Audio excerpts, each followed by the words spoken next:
Hello friends, मेरा नाम देवदत्त है और आप सभी का मेरे चैनल पामिस्ट्री फॉर ऑल में स्वागत है।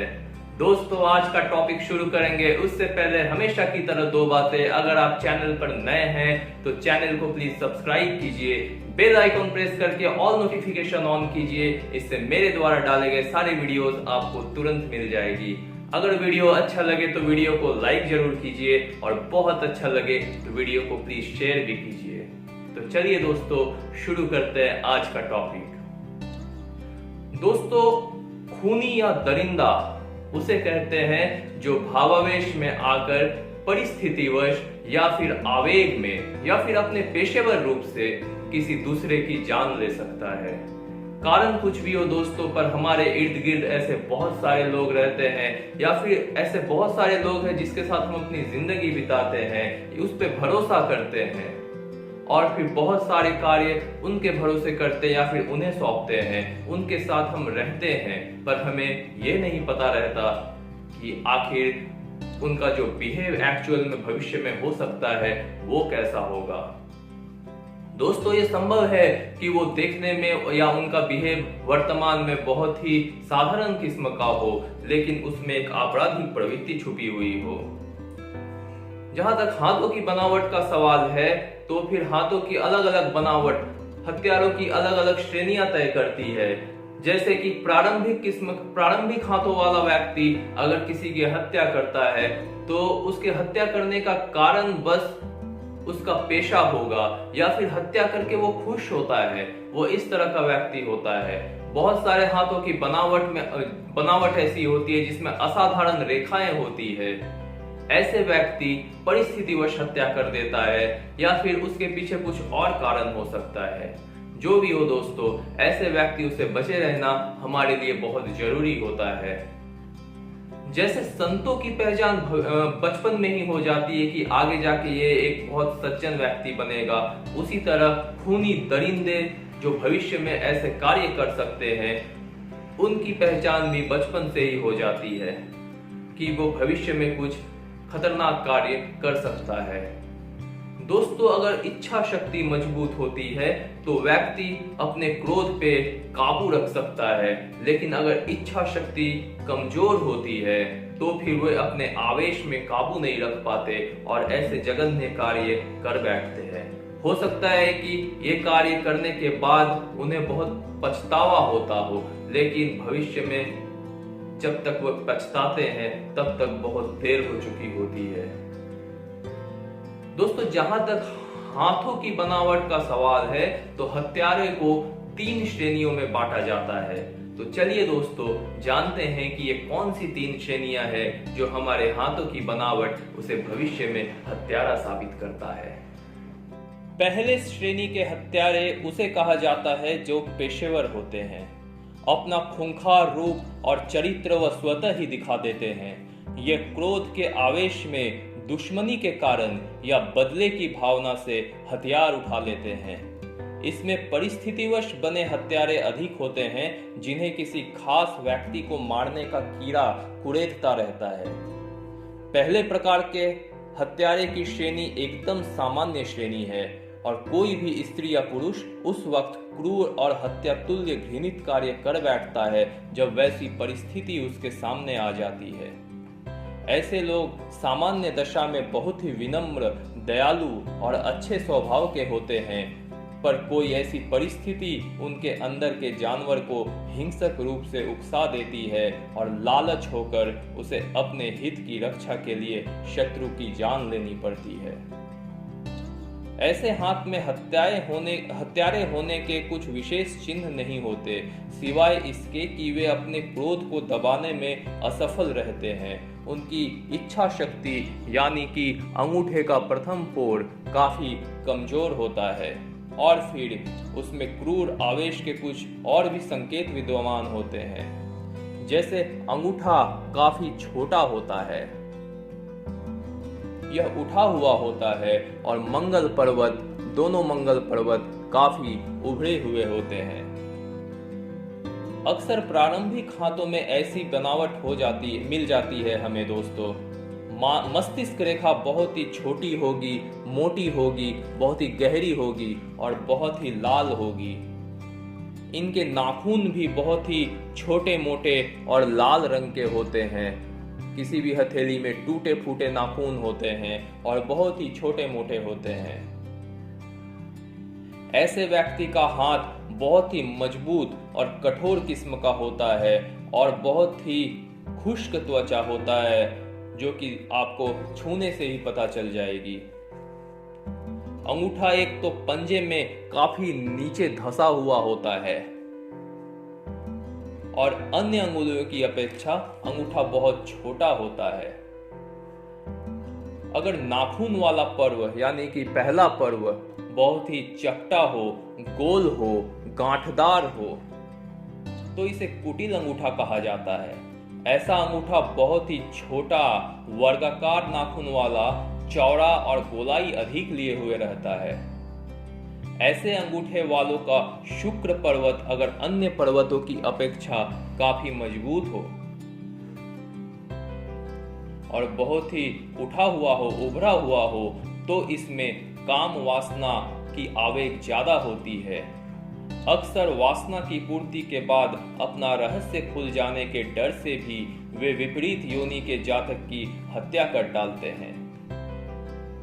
अगर शुक्र पर्वत साधारण हो तो फिर उसके हिंसा का प्रधान कारण ही जल्दी क्रोधित हो जाना होता है। यह क्रोधावेश अक्सर उसके स्वजन, परिजन या दोस्तों के लिए जानलेवा साबित होता है। यह सही है कि बाद में उसे अपनी भूल का एहसास होता है, पर जब तक ऐसा होता है दूसरे के प्राण निकल चुके होते हैं। दूसरी श्रेणी की हत्यारे, लाभ या धन इच्छा के लालच में की जाने वाली हत्या का आरंभ लुटेरेपन की आड़ से होता है। इस प्रकार की हत्या की इच्छा तब तक विद्यमान रहती है जब तक उसे हल्की फुल्की हत्या करके अपार धनराशि का लाभ होता रहता है। सुपारी लेकर हत्या करना या भाड़े के हत्यारे भी इसी श्रेणी में आता है। दूसरी श्रेणी के हत्यारों के हाथों में पहली श्रेणी के हत्यारों जैसी कोई बात नहीं होती, बल्कि जरा सा भेद हथेली में मस्तिष्क रेखा में होता है। यह रेखा मोटी भारी होती है और आगे चलकर ऊपर की ओर उठने लगती है और सीधे बुध पर्वत की ओर मुड़ जाती है।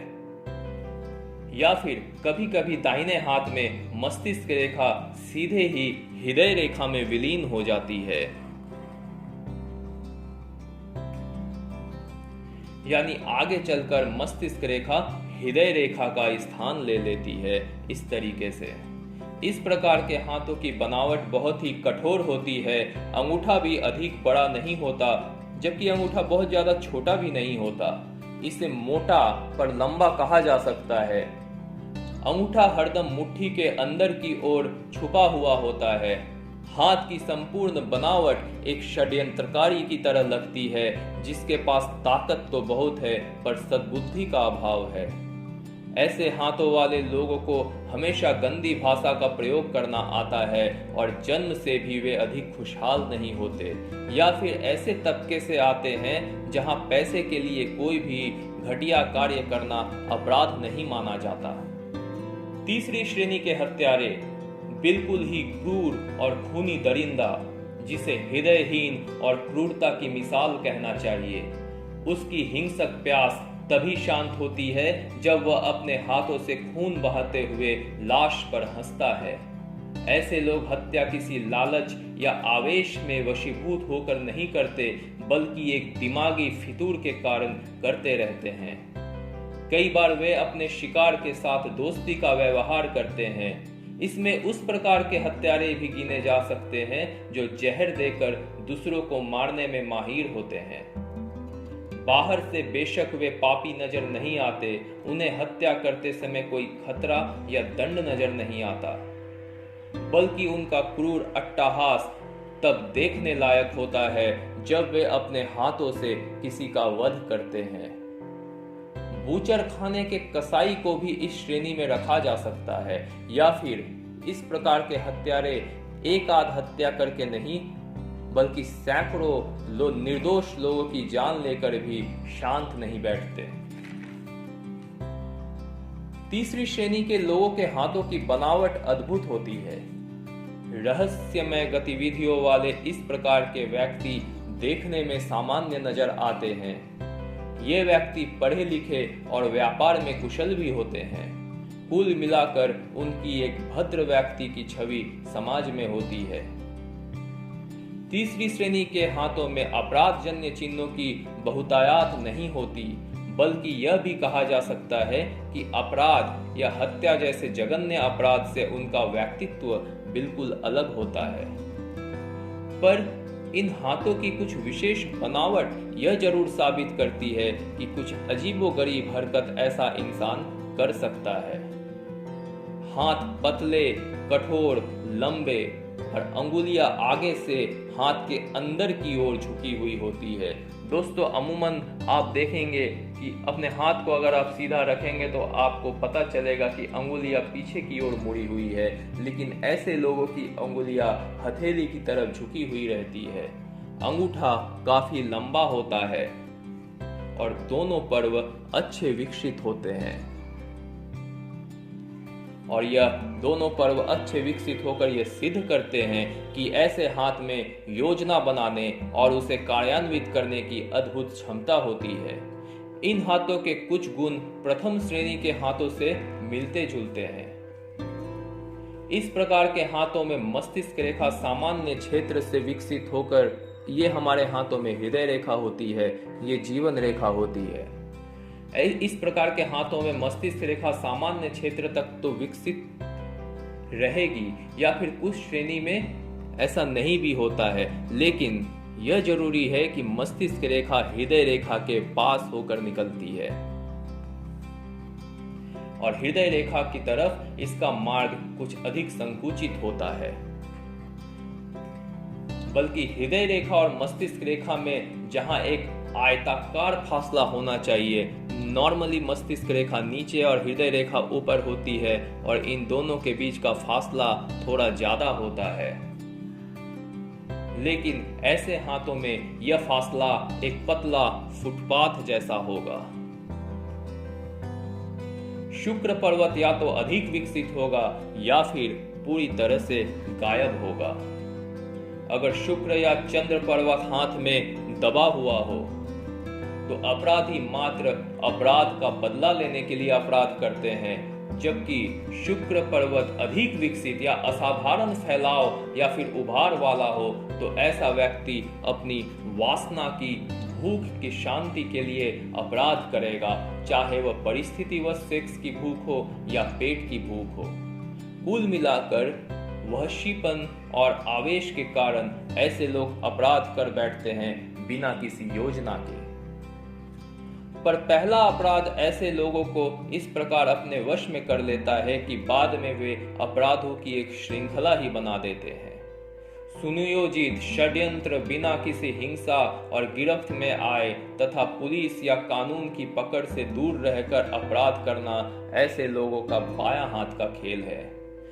इन लोगों की दूसरी विशेषता यह भी होती है कि ये लोग अपने दुष्कर्म को अंजाम देने के लिए परंपरागत तरीकों का इस्तेमाल नहीं करते, बल्कि जहर देकर, करंट देकर या इंजेक्शन देकर मारने की अचूक तरीकों का इस्तेमाल करते हैं।